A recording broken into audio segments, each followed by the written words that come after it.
오늘 말씀의 주제는 하나님의 관점에서 바라보기.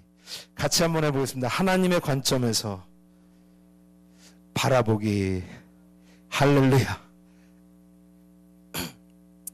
하나님의 관점에서 바라보지 못하면요, 참 인생이 왜곡되게 보이고요, 나도 모르게 잘못된 사상들에 이끌려갈 수밖에 없습니다. 어제도 제가 침례교 총회를 갔는데, 쉬는 시간에 갔는데 옆에 있는 어떤 목사님이 속 없는 얘기를 했지. 옆에서 그냥 듣고 있는데 짜증이 나갖고, 잘 알지도 못하는데 아는 척 하는 거죠. 막 와서 침례교 총회는 왜 이러냐, 왜 이렇게 어지럽고 뭐 이렇게 부족하고 이렇게 어수선하고, 뭐 장로교는 뭐 하루 전날 뭐 안건을 뭐 딱 이렇게 쌓아갖고 갖다 주고 착착착 지내대고 막 그런 얘기를 하길래, 제가 들으면서는 네 그랬지만은 속으로는 진짜 장로교를 모르는구만. 진짜 장로교를 몰라. 제가 말하는 거는 전체 장로교를 얘기하는 게 아니라 합동을 얘기하는데, 저는 미국에서 그 장나루 광신대 나온 통합 측에 있는 교회에서 3년을 사역했고, 한국에 와서도 합동측 목사님들이랑 축구를 4년을 했습니다.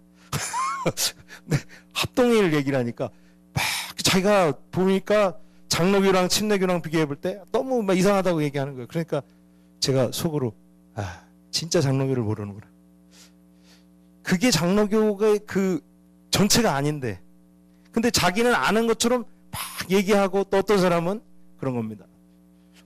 좋다고. 장로교, 침례교 목사들 사이에서도 장로교 목사님들 사역 너무 잘한다.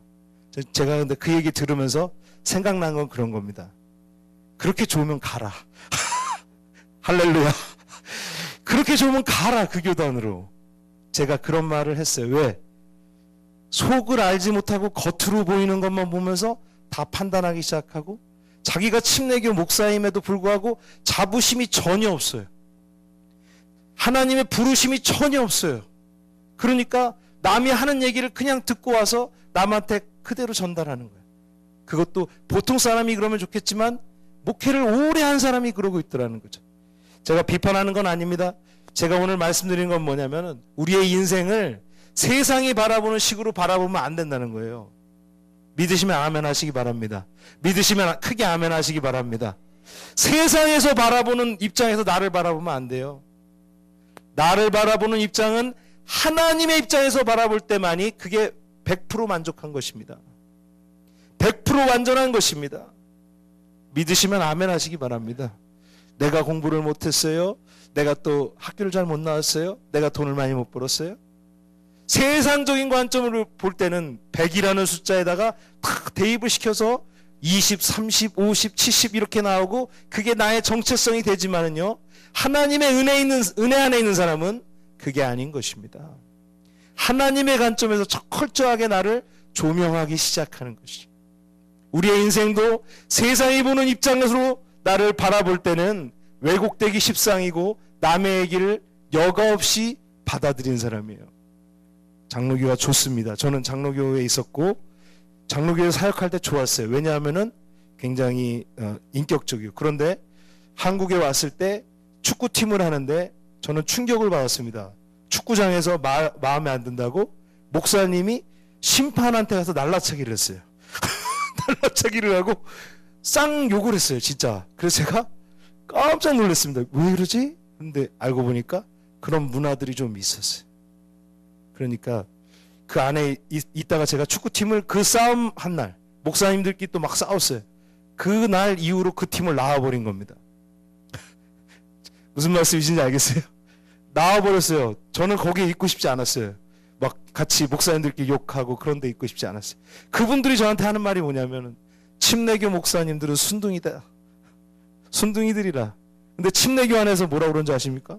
침례교 목사들은 싸납다라고 그래요. 왜? 장로교 목사님들 잘 모르니까. 저는 그 속 안에 들어갔어요. 들어가서 보니까 침례교 목사님들 아무것도 아니에요, 진짜. 감리교는 더 심합니다. 근데 모르니까 와서 그냥 아는 척 하면서 뭐 이렇지 저렇지 이렇게 하지만은 그 속으로 들어가면 다 똑같아요. 침례교나 장로교나 순복음이나 다 똑같고요. 선교하는 것이나 목회하는 것이나 다 똑같습니다. 하나님의 은혜 안에서 돼야 되고 하나님의 시점에서 바라봐야지만이 주님의 사역이 일어나는 것을 믿으시기를 바랍니다. 또 자매가 그럽니다. 선교사를 만나야 된다는 거예요. 선교사를 만나 결혼해야 된다는 거예요. 저한테 그럽니다. 선교하는 것과 목회하는 것은 다르다고 얘기하는 거예요. 근데 저는 둘 다 해봤습니다. 선교도 몇 년 해봤고 또 교회 사역도 몇 년 해봤습니다. 제가 내리는 결론은 뭔지 아십니까? 같다 다르다. 뭘 것 같아요? 같을 것 같아요? 다를 것 같아요? 같아요. 믿으시면 아멘 하시기 바랍니다. 선교나 교회 사역이나 열심히 안 하면 도태됩니다. 기도 안 하면 성령이 죽고요. 성령이 죽으면 내 마음대로 사역하고요. 내 마음으로 사역하다 보면은 인간적인 열매만 맺습니다. 그래서 보기에는 선교나 목회 사역이 달라 보이긴 하지만 사실 그 안으로 들어가 보면은 다 하나님의 은혜로 시작돼야 되는 것입니다. 우리의 인생도 마찬가지입니다. 모든 것이 직장도 다르고 우리의 어떤 성격도 다 다를 수 있지만은 그 안으로 들어가 보면은 하나님의 은혜로 살고 있느냐 아니면 내 것으로 살고 있느냐, 그것이 달라 보이긴 하지만은 그 안이 중요한 것입니다. 믿으시면 아멘 하시기 바랍니다. 그래서 하나님의 관점에서 인생을 바라보기 시작할 때에 삶을 내가 어떻게 정의하느냐에 따라서 운명이 결정되는 거예요. 인생이 결정되는 것입니다. 그래서 그 삶을 하나님의 관점에서 바라보느냐, 사람의 관점에서 바라보느냐, 아니면 주변인들의 관점에서 바라보느냐에 따라서 그 에너지들, 그러니까 시간, 돈, 재능, 그리고 인간관계들이 이제 어떻게 형성되는지가 결정되는 것입니다. 다른 사람을 이해하는 좋은 방법은요, 얘기를 많이 할 필요도 없고 중요한 거를 물어보면 됩니다. 삶을 어떻게 생각하십니까? 인생에 대해서 어떤 생각을 가지고 살아가고 계십니까? 그것이 다른 사람을 이해할 수 있는 좋은 방법이라는 것입니다. 그래서 우리는 우리의 삶을 생각할 때 남이 나에게 얘기하는 것도 아니고 내가 생각하는 것도 아니고 또 세상에서 말하는 것이 아니라 성경에 근거한 것을 통해서 우리의 삶을 알아가야 될 줄 믿습니다. 우리 같이 해보겠습니다. 성경에 근거한 것을 통해서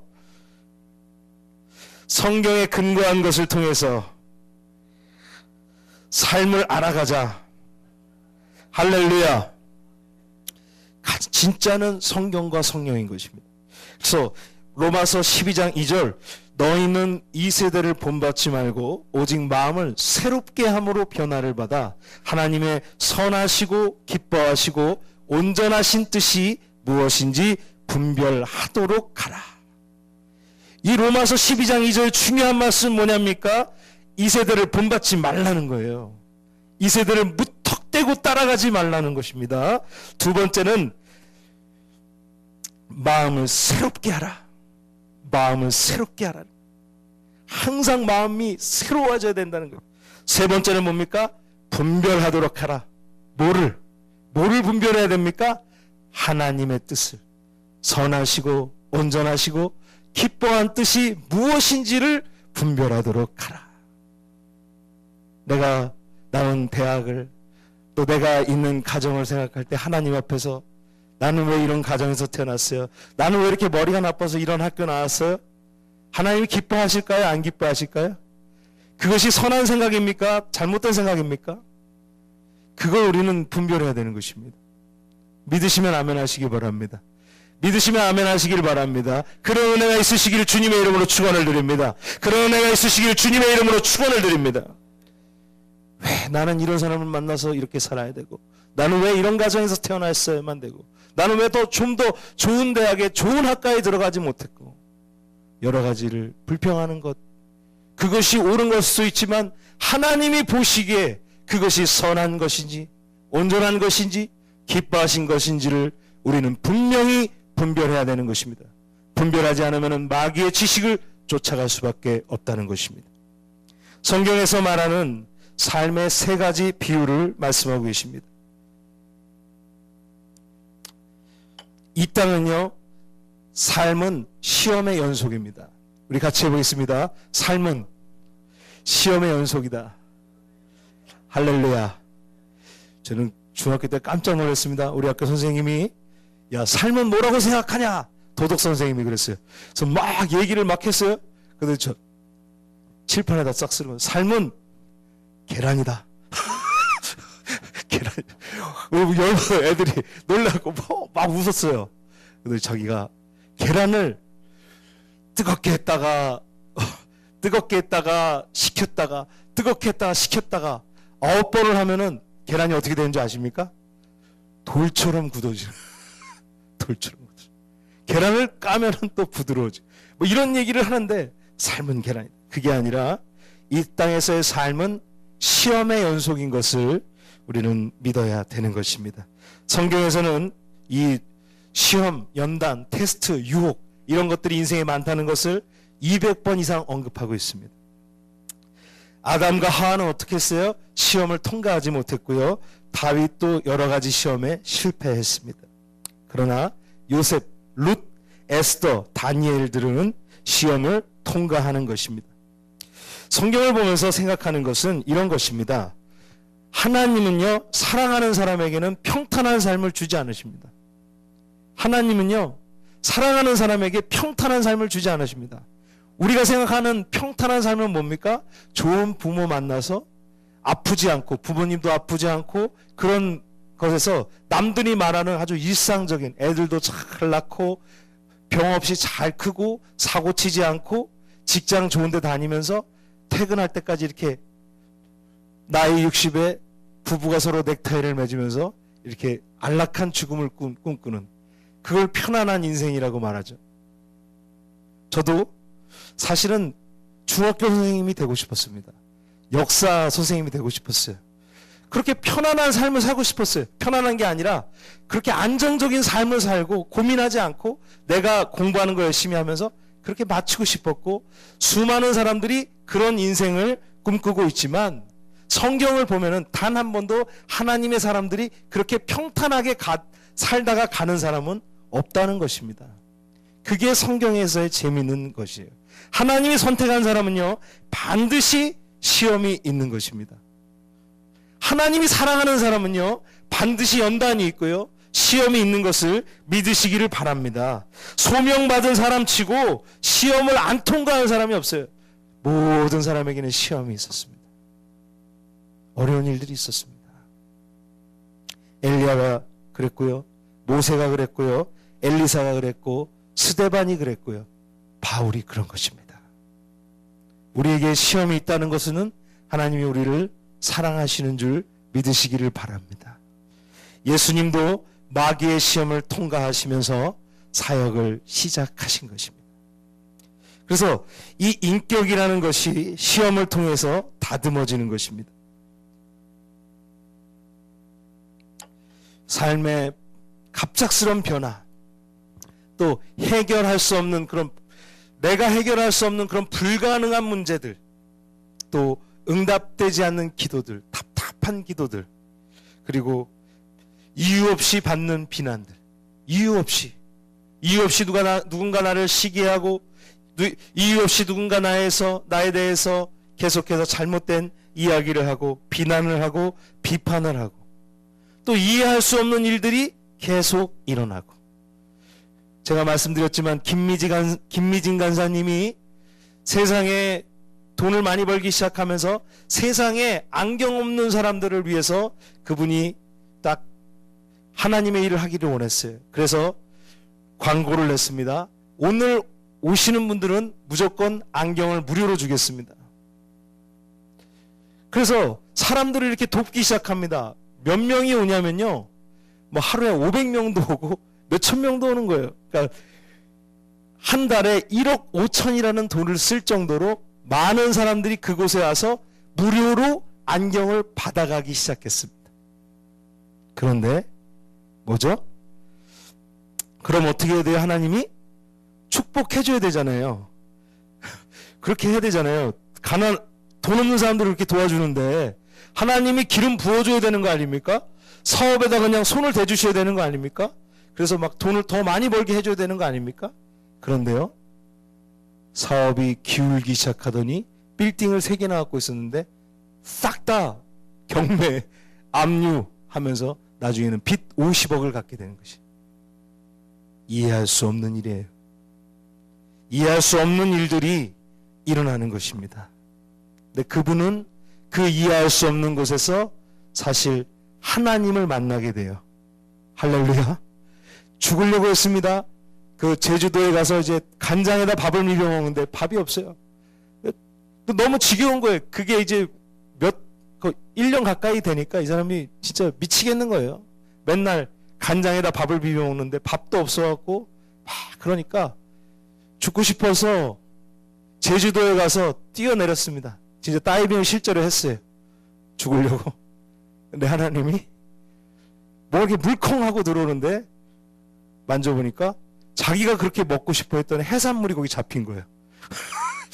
해산물이 거기 있는 거예요. 그래서 이 사람이 죽으려고 들어갔는데 해산물을 들고 나오면서 하나님 감사합니다. 그래서 거기를 계속 들어가서 해녀처럼 해산물을 먹는 거예요.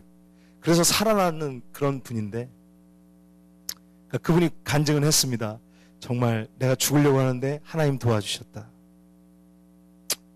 근데 그의 인생을 보면은 이해할 수 없는 그런 일들이 일어났어. 아주 몇 년의 시간을 통해서 하나님을 깨달아가는데 너무나 많은 시간들이 그에게 필요했던 것을 볼 수가 있습니다. 이 글을 쓰신 바로 세들백의 그 목사님도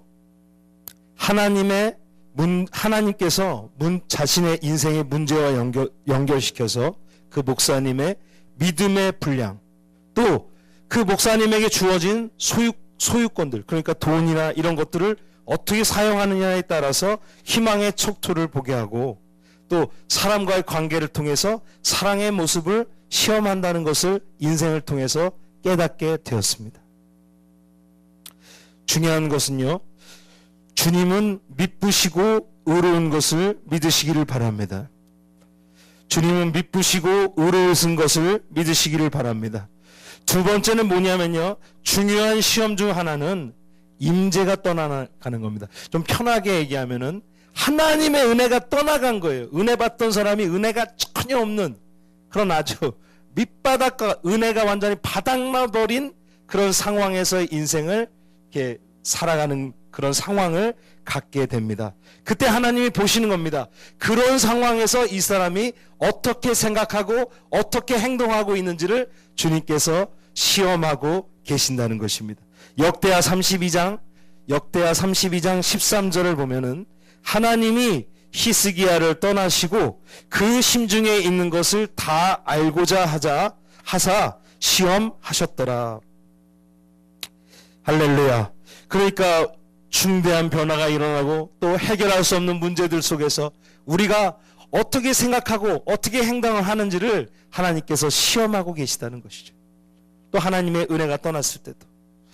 그래서 우리가 인생을 통해서 하나님의 시험이라는 것이 우리의 인생에 있다는 것을 깨닫는 사람과 깨닫지 않는 사람은 인생이 180도 다르다는 것입니다.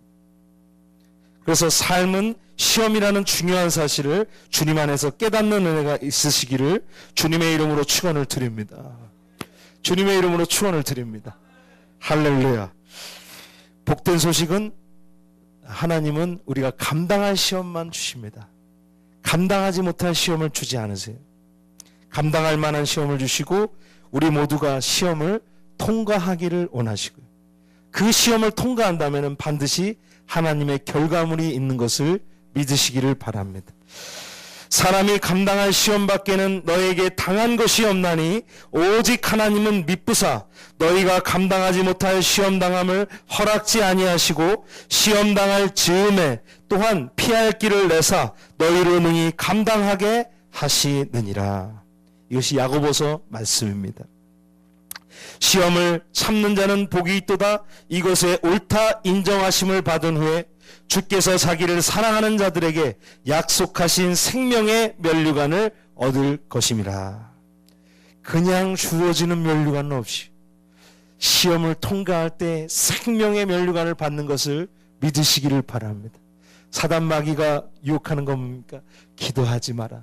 포기해라. 낙심해라. 절망해라. 저주해라. 불만을 계속해서 표출하고 희망을 단 1%도 갖지 말라고 사단 마귀가 우리를 계속해서 누를 때 하나님은 미쁘시고 하나님과 함께 이 문제를 이기기 원합니다. 시험을 통과하시는 모든 분들 되시기를 주님의 이름으로 축원을 드립니다. 눌린 것을 통과하시기를 주님의 이름으로 축원을 드립니다. 할렐루야. 야고보서 말씀입니다. 시험을 참는 자는 복이 있도다. 이것에 옳다 인정하심을 받은 후에 주께서 자기를 사랑하는 자들에게 약속하신 생명의 면류관을 얻을 것입니다. 모든 분들이 여기 한 10분 정도 되시는데 모든 분들이 하나님의 생명의 면류관을 받으시기를 주님의 이름으로 축원을 드립니다. 아멘. 그래서 중요한 것은 우리의 인생에 시험이 있다는 것이고, 두 번째로 이 땅에서의 삶은 우리의 것이 아니라 하나님으로부터 위탁받은 것입니다. 그래서 성경은 뭐라고 하냐면 우리를 하나님의 청직이다. 우리가 하나님의 청지기인 것을 믿으시기를 바랍니다. 우리가 지금은요, 이 옷도 제 옷입니다. 그리고 이 구두도 제가 1년 전에 백화점에서 산 겁니다. 이 시계도 얼마 전에 마트에서 산 거고요. 지금 살고 있는 집도 제 겁니다. 그런데 이것이 지금은 제 것처럼 보이지만은 임시적인 것이에요. 이 세상 떠날 때 가져갈 수 있는 것 단 한 가지도 없습니다. 손가락 한 마디라도 제가 가져갈 수 있는 거 하나도 없어요. 그런데 그냥 내 거가 아니라는 것이, 그것이 진리가 아니라 더 진리는 뭐냐면은 이 삶을 나에게 하나님이 맡겨주셨다는 거예요. 이건 하나님 거를 내가 맡은 것입니다. 믿으시면 아멘 하시기 바라요. 믿으시면 아멘 하시기 바랍니다. 아멘이 안 나오는 분들은 이거 내 거라고 생각하는 분들 있어요. 여러분, 이거를 소유하려고 하지 마세요. 하나님 나라를 소유해야 돼요. 여기서의 어떤 만족을 소유하지 마세요. 영원한 하나님 나라의 완성, 영광을 소유하시기를 주님의 이름으로 축원을 드립니다. 할렐루야. 예, 제가 속으로도 그런 생각을 해요. 몇십 년만 더 살면 된다. 언제까지, 지금 40 될 때까지 항상 제가 후회하는 일들이 많이 있습니다. 그때는 이 대학을 갈 걸, 그때는 이 과목을 할 걸, 미국에서도 좀 더 열심히 할 걸 후회하는데 어느 순간 그런 생각이 됐어요. 이 후회를 과연 몇 년이나 더 할 수 있을까? 정말 많아야 40년 더 할 수 있을까? 인생에? 오늘부터 만족하고 하나님 앞에서 최선을 다하자.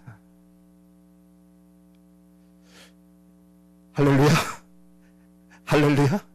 그 후회를 언제, 지금 여기서 죽고 썩어질 거에 대해서 그렇게 후회하지 마시고 오늘 하루부터라도 최선을 다해서 그냥 앞만 보고 달려가시기를 주님의 이름으로 축원을 드립니다. 지나간 일을 얼마나 더 후회할 수 있다고 생각하세요? 그리고 그건 가져갈 수도 없는 거예요. 하나님 나라로. 하나님의 것, 하나님이 기뻐하시는 것, 하나님의 소원, 하나님의 비전, 그것을 가지고 하나님 나라 우리 영이 가는 것입니다. 우리의 육신은 여기서 끝나는 거예요. 그러므로 모든 것의 주인은 하나님이시고 철저하게 우리가 이 세상에서 탁 숨이 멎는 그 순간 하나님은 가져가십니다. 흙에서 왔으니 흙으로 돌아가라. 시간, 몸, 에너지, 능력, 기회, 관계, 자원, 하나님의 이 땅에 있는 모든 것들은 하나님의 선물인 것을 믿으시기를 바랍니다. 인간의 역할은요, 창세기에서 말하는 것처럼 하나님은 우리를 이 세상에 와서 하나님이 그들에게 복을 주시며, 창세기를 한번 읽겠습니다. 1장 28절. 하나님이 그들에게 복을 주시며 그들에게 이르시되 생육하고 번성하여 땅에 충만하라. 땅을 정복하라. 바다의 고기와 공중의 새와 땅에 움직이는 모든 생물을 다스리라 하시니라. 아멘. 그래서 인간의 역할은 뭐냐면은 하나님의 창조물들, 인간을 제외한 동물, 생물, 식물, 자연의 모든 것들을 하나님께서 다스리라고 우리에게 사명을 주신 것입니다. 그래서 아담이, 창세기에 보면요, 아담이 뭘 하냐면요, 모든 동물의 그 이름을 짓습니다. 아담이 지어줘요. 생물도 이름도 다 짓고, 이제 에덴에서 아담이 이제 이것들을 다 관리하는 그런 역할을 하는 것이. 그것처럼 하나님께서 우리를 이 땅에 보내신 것은 이 생물, 동물, 이 땅에 있는 어떤 물건들의 소유물이 되라는 것이 아니라 그것을 다스리라고 우리를 부르신 겁니다. 돈의 다스림을 받고 정복당하는 것이 아니라 그것을 정복하고 그것을 다스리는 역할로 우리를 보내신 것을 믿으시기를 바랍니다. 그래서 인간의 역할은 하나님의 것들을 관리하는 것입니다. 그래서 우리는 또한 이것이 영원한 것이 아니라 일시적인 것이기 때문에 일시적인 것에 집중하지 말고 영원한 것을 바라보시는 은혜가 있으시기를 원합니다. 그 일시적인 것에서 끝나니까 그런 얘기도 나오는 것이죠, 사실. 일시적인 것에서 끝나니까 거기만 보는 거지만 하나님의 놀라운 사명, 하나님의 것들을 바라보기 시작할 때 우리의 것이 아니라 하나님의 것들이 우리 안에 시작되는 것을 믿으시기를 바랍니다. 우리 마지막 날엔 하나님은요, 너희가 이 땅에서 얼마나 많이 가졌는가를 통해서 심판하시는 것이 아니라 하나님께서 맡기신 것들을 얼마나 잘 다스렸는가, 그것을 평가를 받는 것입니다. 그래서 돈은 한편으로는 시험이요 하나님이 우리에게 맡겨주신 선물인 것을 믿으시기를 바랍니다.